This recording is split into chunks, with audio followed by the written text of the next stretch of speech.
Thanks very much, Lyle. Appreciate that. Good morning, everyone. I'm going to ask you right off the top to bear with me. I'm battling a cold, and so I'm hoping that my speech doesn't outlast my voice. Although some of you may be hoping just the opposite. But good morning, everyone. Thanks very much for the introduction, Lyle, and for your continued good work on this file of vital importance to the province of Saskatchewan. Welcome to all of our guests who have come from out of province. Some who've come from a long ways away, warmer places, for example. You may hear some of us from Saskatchewan say things like, "Well, it's cold, but it's a dry cold." I've lived here all my life, and I still don't know what that means. Actually, it's just 40 below. But it's great to have all of you here, and we're looking forward to the outcomes of this particular summit. There are a few folks I will single out in the crowd, and it's always risky to do so, but I'm going to do that anyway. I want to single out Vijay Iyengar, who is the chairman and managing director of Agricor, who's here, and we've met on several trade missions to the ASEAN region. We want to thank Agricor for their confidence in the province and their investment that they have made near Moose Jaw, Saskatchewan, Canada, just about an hour and a half east of my hometown of Swift Current. We also have a strong delegation from our national government and federal representatives who are here. I understand Agriculture Minister Jerry Ritz will join us here at lunch, and we have a strong contingent from Foreign Affairs. I'm going to single out a couple of our ambassadors that are here, and we have trade commissioners attending as well. His Excellency Mackenzie Clugston is here. He represents our interest in Japan, as well as His Excellency Donald Babiash, originally from Saskatchewan, Canada, representing our interests in Indonesia. Ladies and gentlemen, I want to tell you this as someone who has experienced the support and good work of these two missions in particular, and in general in the Asian sector.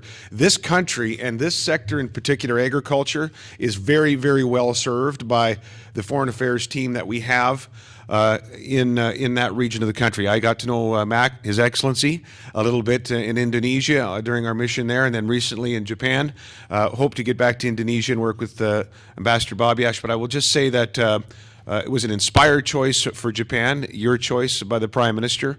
And again, we have a complement of excellent representatives in the region, and we should make use of them, I think. I think they'd like to help us in any way they can, and I just want to say thank you to you, both of you and your teams, for everything you do for Western Canada, the country, and specifically the province of Saskatchewan. Just before I get into the text, ladies and gentlemen, I want to talk a little bit about transportation issues if I can. First of all, I want to thank Lyle Stewart. By the way, Scott Moe, who is the legislative assistant to Lyle Stewart and our MLA for Roster and Shelbrooke. I'm sure many of you met him already, but Scott is here and doing great work on the file as well, and you're going to get a chance to get to know Scott a little bit as the days go on and as the summit continues. I do want to talk a little bit about transportation issues, and in so doing acknowledge the work of Scott and the minister specifically. We have been in touch with all of the stakeholders with respect to the transportation issues that we're facing. There's a bit of a perfect storm, as you well know, out there in terms of a record crop, but also in terms of some complications with respect to weather, and even, I think, some resources that are not as available as we like to be deployed to assist the industry, especially from the rail company's point of view. Our minister has been working directly with all the stakeholders and talking to the rail companies, and I want to support him in that. We also want to send a message, and I'd ask you to do so, Lyle, today, to Federal Minister Ritz, that we strongly support their efforts. He has been talking to the rail companies in particular, but all stakeholders, the rail companies very recently, and making, I think, some specific requests for plans to deal with this very, very urgent issue. We want to support him in that. We also want to send a message to the federal government that as they're monitoring this situation and watching it carefully, we want to support them in any other action they feel is necessary to ensure we're dealing with this situation. Agriculture is in an ascendancy right now. We have a chance to build something lasting and build something very special. So we've got to get it all right. We're doing our part, I think, in terms of research and development. I don't mean the government, I mean this room. I mean the agriculture sector in this province is doing our part in terms of research, in terms of innovation. And of course, our producers are doing their part in growing bigger and bigger crops. And we know the logistics system will meet this challenge. We know that the rail companies and all of the players have risen to challenges in the past. We encourage them to do so in this year, certainly, and in the future, because, as we know, maybe we won't get to a record crop every year, but bigger and bigger crops are going to be the new norm, and we're going to need the logistics system to match what we're able to do here on the prairies of Western Canada. So I just want to, off the top, state that support for our federal government's efforts in this regard, and thank Minister Stewart and the ministry for their work on this particular issue.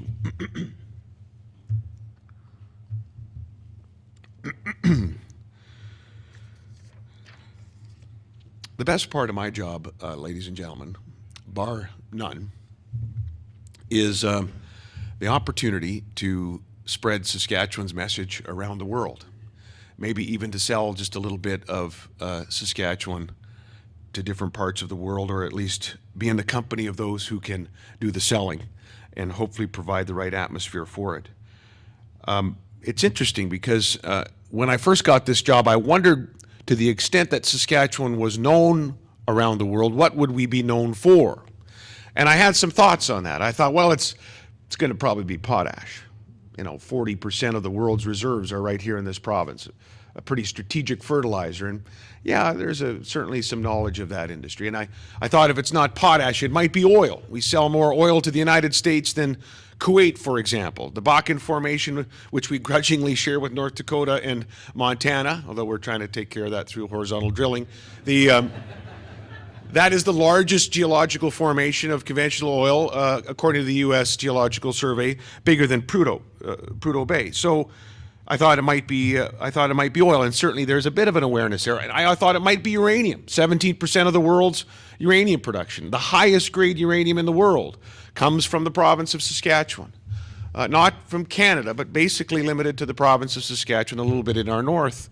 And there's a little bit of knowledge. I've found a little bit of knowledge of that. We've tried to increase knowledge in all of those areas.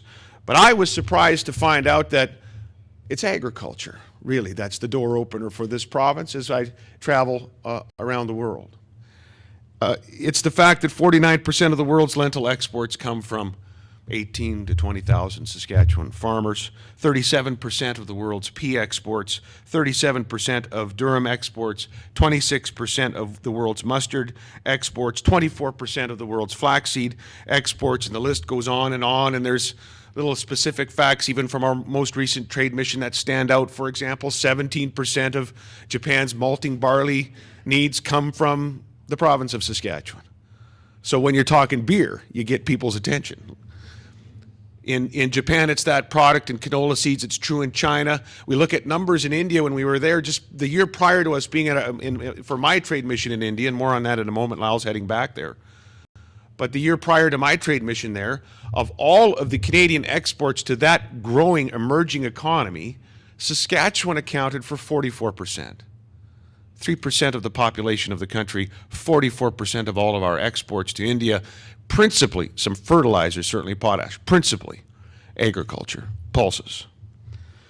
These numbers are a testament to the productivity of our farmers and, of course, the sheer size of our land base. 18 million hectares of cultivated farmland, an area larger than Cambodia. Saskatchewan is also a hotbed of agricultural innovation and has been for a very long time, thanks to the efforts of companies that are represented at this summit, thanks to institutions like the Crop Development Center at the University of Saskatchewan, thanks to the work of the federal government at their research centers, one of them in my hometown of Swift Current. When you take all of these factors into consideration, the diligence and the ingenuity of our producers, the advanced research that's underway, and the massive number of seeded acres, and you add some favorable weather, you get what we got last fall. And you're going to get bigger and bigger crops as we move forward. Last fall was the biggest crop in our history, 38.4 million tons, 48% above the 10-year average. But ladies and gentlemen, believe it or not, agriculture sometimes flies under our own radar here in the province. Even as it is better and better known outside our borders, sometimes I think we allow it to fly a little bit below our own radars. Dwight Eisenhower once said that, quote, farming looks mighty easy when your plow is a pencil and you're 1,000 miles from the cornfield. We know it's not that easy, though, don't we? We know that the industry is difficult, although it does seem that though we're not 1,000 miles from any field, maybe we don't quite appreciate or realize just how vital this economic engine is, just how powerful this economic engine is and is becoming here in Saskatchewan. I think as we turn our efforts to trade opportunities for agriculture, we who are from Saskatchewan in this room and at this summit should also resolve to make the point that agriculture is what it is for the province, to proudly proclaim what it is for the province here in the cities as well, so we can ensure that awareness is improved. The last few years have been good ones for agriculture, and frankly, they've been pretty good for the province of Saskatchewan. We're not taking any credit in government. The credit belongs to those who are building this economy and the people of the province and our resources. Still, we have one of the fastest growing economies in the country. We have the lowest unemployment rate in Canada. Incomes are growing faster here than virtually any place in the country. And our population is growing faster than it has in 70 years. It took us 70 years to go from 900,000 to 1 million people. It took us 6 years, the last 6 years, to go from 1 million to 1.1 million people. And ladies and gentlemen, the growth is also happening in rural Saskatchewan. The population growth is happening in rural centers as well. Why? Well, because of mining, yes, but also because of strength in agriculture. We would like to do what we can as a government, either to get out of the way of growth where that's possible or to facilitate it, to create the right environment for further growth, and that's why we have released an updated version of our growth plan. We did so now about 15 months ago. It's entitled Vision 2020 and Beyond. It is our blueprint for the future. It sets out the purpose and principles of growth and the key goals and actions that we think that are required to maintain that growth. Some of the goals germane to the discussion today include increasing crop production by 10 million tons by 2020. We actually surpassed that objective with last year's monster crop. Increasing exports of agriculture and food products from 10 billion in 2011 to 15 billion in 2020. And we're on our way to meeting that objective as well, Lionel. Increasing value-added production, strengthening Saskatchewan's position as an international leader in agricultural biosciences. So here are some of the things that we're trying to do in government to achieve these goals, together with the private sector, together with all of our partners. This fiscal year, our government will invest nearly $28 million in agricultural research. That represents a 100% increase over when we took office in 2007. We're investing in crop research to develop new varieties, to improve yields, and of course, to control diseases. We're investing in livestock, in forage research. We're investing in institutions like the brand new Global Institute for Food Security at the University of Saskatchewan, something we campaigned on in the last election. We'll commit $3 million this year and a total of $15 million over 7 years. This is a partnership between government, industry, and the great University of Saskatchewan, and it will develop new technologies and practices to benefit producers and consumers around the world. A special thanks to the Potash Corporation. The Potash Corporation has stepped up to the tune of $35 million over 7 years to make this Global Food Security Institute possible here in Saskatoon and at the campus at the U of S. And thanks to Viterra. Viterra has recently come forward with $2 million. That's the largest single donation the company has ever made, and we're grateful for their support as well. Our government's also invested in agriculture-related training. Last year, we teamed up with the Canada West Equipment Dealers Association to double the enrollment of the Agriculture Machinery Technician Program, Heavy-Duty Mechanics, at the Saskatchewan Institute of Applied Science and Technology, or SciAST. And last week, Minister Stewart announced the launch of a new agricultural operator program to be delivered at the Parkland Regional College in Yorkton, Saskatchewan, in East Central Saskatchewan. This is a pilot program for now. It's cost shared with the federal government, but we hope it will become a permanent offering. And the notion here, folks, of course, is that increasingly farming is more intricate, is more technologically oriented, and we need to be able to provide that training for farm professionals. Dare I say, we need to even change the nomenclature that we use in the industry in terms of those who are working on the farm. Our economy minister, Bill Boyd's a farmer near Eston, Saskatchewan, and tells a pretty interesting anecdote about a long-time farm professional, someone that had helped him on his farm for a long time, coming to him and saying, you know, I'm going to have to go get a career. I've done this a long time for you, Bill, but I'm going to have to get a career. I can't be a farm hand all my life. Bill noted to him and to us in telling the story that the farm hand was getting a career wage, a very good wage, one that would be hard to match even in the oil patch. And the oil patch is tough competition sometimes for producers. But it was the term, it's the term that perhaps bothered the individual. And Bill raised that with us to explore both the opportunity for a program like this and how we ourselves view those who are working on bigger and bigger family farms today. The program is about providing that technological background, that training to people who want to have a career as farm professionals, and it can be a very lucrative career, ladies and gentlemen, and it's not for everybody. I have said to Bill and Lyle and others who farm in our caucus, as I looked at their equipment, I've, for example, had this very discussion. I've said, Bill, I see you got one of them high clearance sprayers there. Yeah, that's pretty cool. Could I try it sometime? No, he said. No, it's hundreds of thousands of dollars, and you're going to wreck it.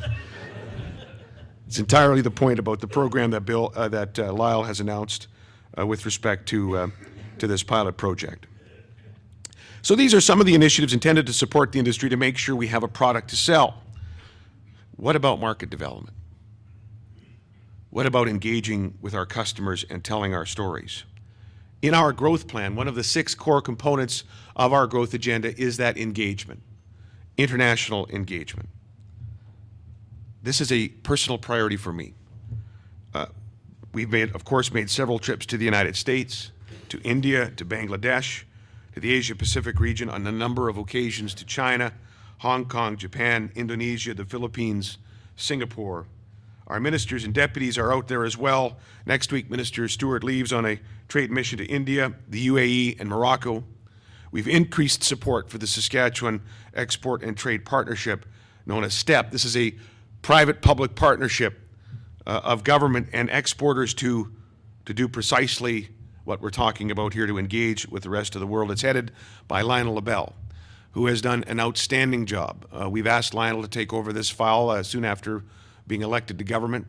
Lionel has announced that he's going to be doing something else, and he will be missed. And I just want to say this in the company of this august group: thank you, Lionel, for all of your great work on behalf of the province of Saskatchewan and our exporters.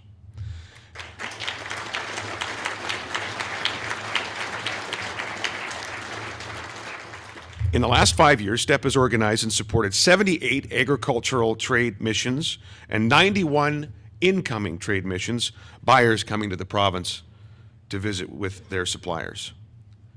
I cannot overstate the importance of face-to-face engagement with customers and prospective customers. We don't do it often enough. His Excellency Clugston helped us in 2012 when we were in Indonesia. We fashioned a great program while we were there. The year before we were there, in 2011, Saskatchewan, just 3% of Canada's population, supplied 40% of Canada's exports to Indonesia. And near as we could figure, I was the first premier to go, to say thank you, to say, is there some other business that maybe we could perhaps do? We were in the Philippines just this last fall. A third of all of our newcomers to the province come from the Philippines. Same story. It had been 16 years since there was a meaningful visit from the province of Saskatchewan. They're also a customer of food and fertilizer. We need to go to these places and say thank you. In the case of the Philippines, we need to go to these places and recruit for our labor shortage. I remember giving a speech to the Canada-Filipino Chamber of Commerce there. And I pointed out to them that according to our information, Manila was the most densely populated place on earth, 43,000 people per square kilometer. I said, in Saskatchewan, we have 2. We have room for more. We signed an MOU with their Labor Department to see if we can't achieve that. But more importantly, we wanted to go and develop the relationship. You may have seen a bias in the list of these countries to Asia. The United States will remain our largest trading partner, and we will continue to tend to that relationship. And by the way, we need to. Yesterday, I think the U.S. Farm Bill passed the Senate. It goes to the President for signing, and part of that U.S. Farm Bill is a country of origin labeling again, a non-tariff trade barrier in our view, of course. We support Minister Ritz's efforts in this regard, and we will support any future efforts the federal government deems necessary to try to deal with this particular trade irritant. But we will tend to that relationship. It will always be of vital importance to us here in Saskatchewan and in Canada. But the global economy's center of gravity is shifting to the Asia-Pacific region. For example, according to the IMF, Asia is expected to grow nearly twice as fast as the EU in the medium term. And in 5 years, the combined Asian economies will be a third larger than the EU economy. Growing economies and growing populations. Growing populations with bigger middle class that want a more intense protein-based diet. Between 2010 and 2025, Asia's population is expected to grow by 550 million people, while Europe's population is projected to actually decline. And North American population is expected to increase by about 50 million people. Saskatchewan's trade with Asia has increased substantially over the years.